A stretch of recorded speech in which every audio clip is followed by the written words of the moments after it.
नमस्कार दोस्तों, नमः शिवाय। जीवन ज्योति चैनल में आप सभी का हार्दिक स्वागत करती हूँ। दोस्तों, आज की वीडियो है माघ पूर्णिमा व्रत के विषय में और माघ पूर्णिमा स्नान दान के विषय में। माघ पूर्णिमा के विषय में बहुत सारी कंफ्यूजन है कि माघ पूर्णिमा किस दिन है, व्रत हमें किस दिन करना है, सत्यनारायण जी का व्रत हमें किस दिन करना है, सत्यनारायण जी की कथा किस दिन करनी है, और माघ स्नान का जो समापन उद्यापन हम लोग करते हैं, जो लोग कल्पवास करते हैं या फिर जो लोग घर पर ही नियम उठाते हैं, जो भी भाई बहन, उन्हें समापन और उद्यापन किस दिन करना है। तो माघ पूर्णिमा के विषय में सारी बातें आप लोग जानेंगे इस वीडियो में। जो मेरे भाई बहन प्रत्येक माह की पूर्णिमा का व्रत रखते हैं, वो लोग व्रत किस दिन रखेंगे। जो लोग स्नान दान के दिन व्रत रखते हैं, अर्थात सत्यनारायण जी का व्रत रखते हैं, वो किस दिन व्रत रखेंगे। बहुत सारी बातें हैं पूर्णिमा व्रत के विषय में और विधि भी आप लोग जानेंगे। तो इस वीडियो में बहुत सारा कंफ्यूजन आपका दूर होने वाला है। आप लोग इस वीडियो को पूरी तरह से देखिएगा और समझिएगा कि किस दिन आपको क्या क्या करना है, कौन सी तिथि आपके लिए महत्वपूर्ण है, किस तिथि पर कौन सा कार्य आपको करना है। तो इस बात को जानने के लिए आप लोग वीडियो में पूरी तरह से बने रहिएगा। चैनल पे पहली बार हैं तो चैनल को सब्सक्राइब कर लीजिएगा। मेरा वीडियो आपको उपयोगी लगे, अच्छा लगे तो इसे लाइक और शेयर जरूर किया कीजिए। कमेंट बॉक्स में ओम नमो भगवते वासुदेवाय अवश्य लिखिएगा। दोस्तों, आइए सबसे पहले मैं बता दूं कि माघी पूर्णिमा के विषय में, जिसे कि माघ पूर्णिमा भी कहते हैं, माघी पूर्णिमा भी कहते हैं, इसके विषय में बहुत कंफ्यूजन है कि 23 फरवरी दिन शुक्रवार को है या फिर 24 फरवरी दिन शनिवार को है। आइए एक एक बातें क्लियर करके बताती हूँ। देखिए, सबसे पहले मैं स्पष्ट कर दूं कि तिथि कब से प्रारंभ हो रही है। माघ पूर्णिमा जो तिथि शुरू होगी वो 23 फरवरी 2024 को दोपहर 3:36 से प्रारंभ हो जाएगी पूर्णिमा तिथि, और यह पूर्णिमा तिथि समाप्त होगी 24 फरवरी को शाम 6:02 पर। अब मैं बताती हूँ क्लियर। देखिए, उदया तिथि के अनुसार तो जो पूर्णिमा पड़ रही है वो 24 फरवरी को पड़ रही है। माघ पूर्णिमा का हमारे शास्त्रों में बहुत अधिक महत्व दिया गया है। मान्यता है कि माघ पूर्णिमा के दिन देवी देवता मनुष्य रूप धारण करके प्रयागराज में आते हैं और संगम में स्नान करते हैं, और जो भी लोग कल्पवास करते हैं, संगम में स्नान करते हैं, उन्हें बहुत अधिक पुण्य की प्राप्ति होती है। उनके जन्म जन्मांतर के पाप दोष मिट जाते हैं, उन्हें मोक्ष की प्राप्ति होती है।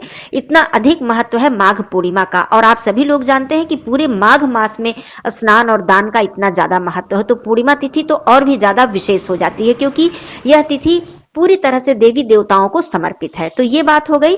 तो अब क्लियर आप लोग समझ लीजिए कि जो भी मेरे भाई बहन स्नान दान करेंगे, सत्यनारायण भगवान का व्रत करेंगे, सत्यनारायण जी की कथा का श्रवण करेंगे, माघ मास का उद्यापन करेंगे, वो ये सारे कार्य 24 फरवरी दिन शनिवार को होंगे। और 23 फरवरी दिन शुक्रवार को क्या करना है कि जो लोग पूर्णिमा व्रत रखते हैं, प्रत्येक माह की पूर्णिमा व्रत रखते हैं या फिर केवल माघ मास की पूर्णिमा का व्रत रखना चाहते हैं, वो लोग 23 फरवरी को पूर्णिमा का व्रत रखेंगे, क्योंकि 23 फरवरी में हमें पूरी रात्रि की पूर्णिमा प्राप्त हो रही है। जैसा कि मैंने बताया कि 3:36 पर पूर्णिमा शुरू हो जा रही है और पूरी रात्रि हमें पूर्णिमा तिथि प्राप्त हो रही है। तो जब भी हम पूर्णिमा का व्रत रखते हैं तो हम लोग रात्रि व्यापिनी पूर्णिमा में रखते हैं। ये बात आप लोग अच्छी तरह से समझिए। और जो बाकी कार्य हम लोग करते हैं वो हम लोग उदया तिथि की पूर्णिमा में करते हैं। तो व्रत भी दो प्रकार के होते हैं। पूर्णिमा का जो व्रत होता है वो दो प्रकार का होता है। एक पूर्णिमा व्रत होता है और एक सत्यनारायण जी का व्रत होता है, जो कि बहुत ही ज्यादा महत्वपूर्ण और बहुत ज्यादा पुण्य को देने वाला होता है। तो इस बात को मेरे भाई बहन समझ लें कि जो लोग सत्यनारायण जी का व्रत रखेंगे वो 24 को रखेंगे, जो लोग पूर्णिमा का व्रत रखेंगे वो लोग 23 को रखेंगे। इसीलिए मैं स्पष्ट रूप से इसे बता दे रही हूं, क्योंकि 24 को 6:02 पर और कहीं कहीं 5:59 पर ही पूर्णिमा तिथि समाप्त हो जा रही है। तो हमें रात्रि व्यापिनी पूर्णिमा प्राप्त नहीं हो रही है, हमें उदया तिथि की पूर्णिमा इस दिन प्राप्त हो रही है। तो ये बात आप लोग समझ लीजिए। कल्पवास का उद्यापन, स्नान दान का उद्यापन, चाहे आप तीर्थ स्थल पे हो चाहे आप घर पे हो, ये सारे कार्य 24 को किए जाएंगे। ये बात क्लियर हो गई।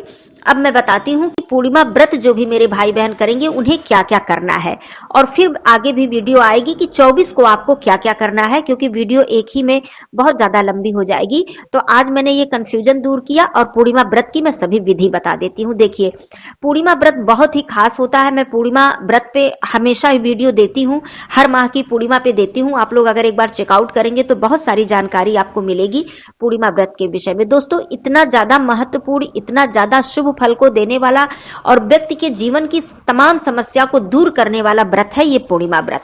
आप पूर्णिमा व्रत करके देखें, आपको स्वयं इसका लाभ महसूस होगा, पता चलेगा कि हाँ, पूर्णिमा व्रत से हमें कितना लाभ हुआ। पूर्णिमा का जो व्रत है वो तन मन धन तीनों ही सुख आपको प्रदान करता है। आप पूर्णिमा व्रत करने से मानसिक तनाव से भी दूर होते हैं। धन संपत्ति जैसी जो समस्या होती है, धन सुख समृद्धि आपके घर में नहीं आ पा रही है, माता लक्ष्मी जी की कृपा नहीं हो रही है, इसमें भी आपको लाभ मिलता है। माता लक्ष्मी जी की अत्यधिक कृपा बरसती है जो लोग पूर्णिमा का व्रत करते हैं।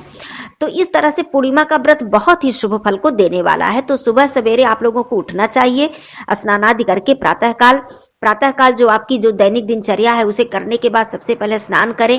और पूर्णिमा व्रत के दिन भी गंगा स्नान का बहुत ही अधिक महत्व है। उदया तिथि पर तो हम लोग गंगा स्नान का महत्व देते ही हैं, लेकिन जिस दिन हम लोग व्रत रखते हैं उस दिन भी हमें अत्यधिक महत्व देना चाहिए गंगा स्नान का। यदि आप घर पे हैं तो पानी में थोड़ा सा गंगा जल मिलाकर हर हर गंगे बोलकर आप लोग स्नान कर लीजिए। और माघ की पूर्णिमा है तो इसमें काले तिल का बहुत ही अधिक महत्व है। आप लोग जल में थोड़ा सा काला तिल डालकर स्नान कर लीजिए, इससे तमाम पाप दोष, ग्रह दोष व्यक्ति के मिट जाते हैं।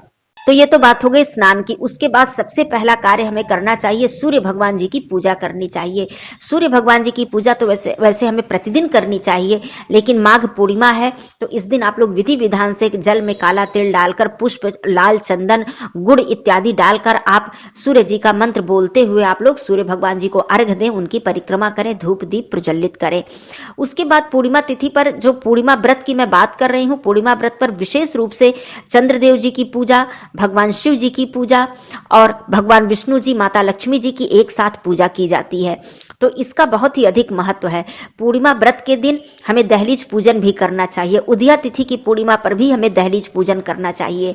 तो ये कार्य भी आपको पूर्णिमा तिथि पर जरूर करना चाहिए, क्योंकि दहलीज पूजन का जो मतलब होता है वो सीधा सीधा ये मतलब होता है कि हम माता लक्ष्मी जी को अपने घर में बुला रहे हैं, उनसे आग्रह कर रहे हैं, उनका स्वागत कर रहे हैं। तो इसलिए दहलीज पूजन का, मुख्य द्वार पूजन का बहुत ही ज्यादा महत्व होता है। तो हमें सुबह सवेरे अपने दहलीज को, अपने मुख्य द्वार को साफ करके वहां पर एक पात्र में जल रखना चाहिए, एक दीपक प्रज्वलित करना चाहिए, हल्दी से या फिर लाल रोली से हमें स्वास्तिक बनाना चाहिए, पुष्प अक्षत इत्यादि अर्पित करके बैठकर माता लक्ष्मी जी का आवाहन करना चाहिए, उनको प्रणाम करना चाहिए, उनको आमंत्रित करना चाहिए। पूर्णिमा तिथि पर हमें ये कार्य अवश्य करना चाहिए, इससे माता लक्ष्मी जी की विशेष कृपा हमें प्राप्त होती है।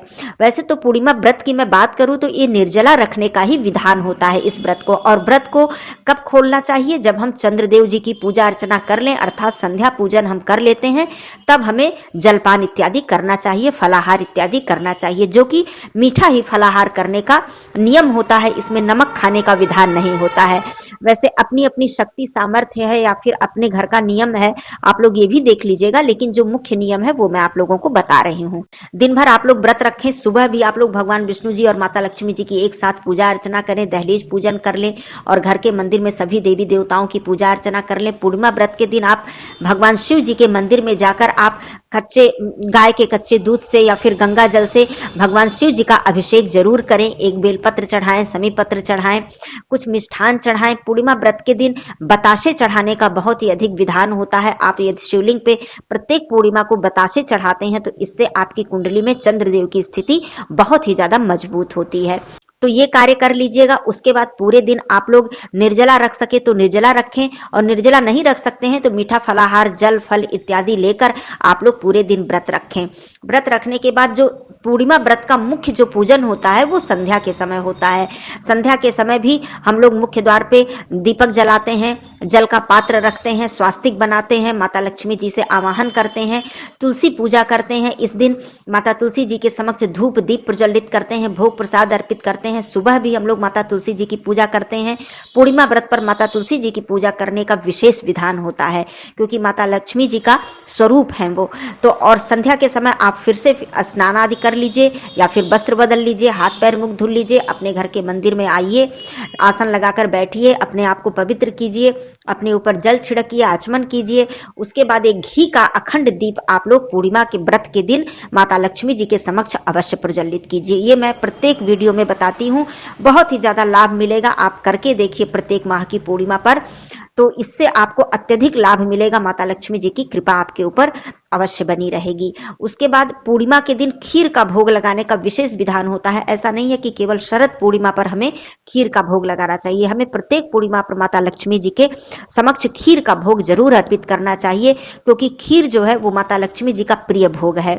यदि आप चाहें तो मखाने की खीर भी बना सकते हैं या फिर दूध से बनी किसी मिठाई का भोग लगा सकते हैं, बताशे और मिश्री का भोग भी आप लोग लगा सकते हैं। तो ये कार्य कर लीजिएगा। घी का एक अखंड दीपक जलाइएगा, धूप दीप प्रज्वलित कीजिएगा। माता लक्ष्मी जी को सिंदूर, लाल चंदन या लाल रोली, लाल पुष्प इत्यादि अर्पित कीजिए। भगवान विष्णु जी को पीला पुष्प, पीला चंदन अर्पित कीजिए। उसके बाद बैठकर आप माता लक्ष्मी जी के मंत्रों का इस दिन जप कीजिए, या फिर कनकधारा स्तोत्र, श्री सूक्तम का पाठ, लक्ष्मी चालीसा का पाठ, बहुत सारी चीजें हैं माता लक्ष्मी जी को प्रसन्न करने के लिए। या फिर माता लक्ष्मी जी का बीज मंत्र आप लोग जप कीजिए। इस दिन विष्णु सहस्त्र नाम का पाठ करने का भी विशेष विधान होता है, क्योंकि जब हम नारायण की पूजा करते हैं, श्रीहरि विष्णु भगवान जी की पूजा करते हैं, तो माता लक्ष्मी जी स्वतः ही प्रसन्न हो जाती हैं। तो ये सारे कार्य आप लोग कर लीजिएगा। उसके बाद संध्या के समय आपको मुख्य रूप से चंद्रदेव जी की पूजा अर्चना करनी होती है। इस दिन चंद्रोदय कितने बजे है ये स्क्रीन पर आपको दिया हुआ है, आप देख लीजिए। समय होने पर आप भगवान चंद्रदेव जी की पूजा कीजिए। कैसे करनी है, आपको एक पात्र में जल लेना है, स्वच्छ जल लीजिए, उसमें सफेद पुष्प और थोड़ा सा शक्कर या मिश्री आप डाल लीजिए और भगवान चंद्रदेव जी को आप लोग अर्घ्य दीजिए। अर्घ्य देते समय इस बात का ध्यान रखिए कि जल के छींटे आपके पैरों पर या फिर गंदे स्थान पर बहकर न जाएं। इस दिन आप अपने घर के सभी परिवार को चंद्रदेव जी का दर्शन जरूर कराइए, खास करके अपने बच्चों से जरूर चंद्रदेव जी का दर्शन कराइए। दोस्तों, पूर्णिमा जो व्रत है वो स्त्री, पुरुष, विद्यार्थी, बच्चे, बच्चियां सभी लोग इस पूर्णिमा व्रत को धारण कर सकते हैं। बहुत ही अधिक लाभ मिलने वाला है इस पूर्णिमा व्रत से। तो इस प्रकार से आप लोग अर्घ्य दीजिए, भगवान चंद्रदेव जी के समक्ष धूप प्रज्वलित कीजिए, एक दीपक आप लोग जलाकर वहां रखिए। उसके बाद जो मंत्र होता है ओम सोम सोमाय नमः, ये चंद्रदेव जी का मंत्र है। इस मंत्र का उच्चारण करते हुए आप जल दें, उन्हें प्रणाम करें, उन्हें निहारें। कम से कम 1 मिनट, 2 मिनट, 5 मिनट आप चंद्रदेव जी की रोशनी में रहें, उनका दर्शन करें। इससे आपके आंखों को भी बहुत ही ज्यादा लाभ मिलता है और मानसिक शांति मिलती है, जो कि आज के समय में बहुत ही जरूरी है। मानसिक तनाव से हमें छुटकारा मिलता है चंद्रदेव जी की पूजा अर्चना करने से। हमारी कुंडली में चंद्रमा की स्थिति अच्छी होती है तो हम मानसिक रूप से बहुत ही स्वस्थ होते हैं। तो ये सारे कार्य आप लोग कर लीजिएगा। उसके बाद चंद्रदेव जी को प्रणाम करते हुए, उनसे अपनी त्रुटियों की क्षमा मांगते हुए, फिर आप अपने घर में माता लक्ष्मी जी की पूजा अर्चना करके भोग प्रसाद अर्पित करके विधि विधान से आरती करें।